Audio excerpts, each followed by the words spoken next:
Hey, bitches. Let's go back to, I guess, basics. And let's work with some fucking water slides. So when I cut my water slides, I always cut two because they're vibrant, but I want them popping. So as you can see, I'm adding water on my tumbler and I'm making sure that my water slides are releasing from the back.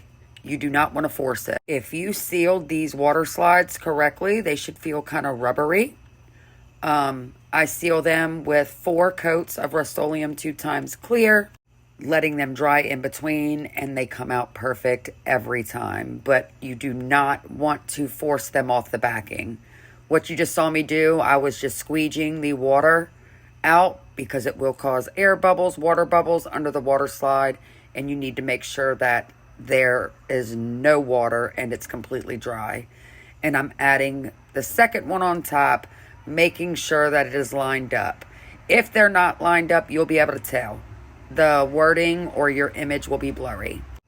Yeah, bitches, I thought this image was cute, so I was like, this is it for the cup. Now, I'm not sure if I'm gonna send this one or if I'm gonna send my brushstroke that I am gonna paint over the weekend, but that's literally how you apply a water slide. Squeegee the water, make sure they're sealed good, and that's it. They're easy peasy. As always, let's get it, bitches.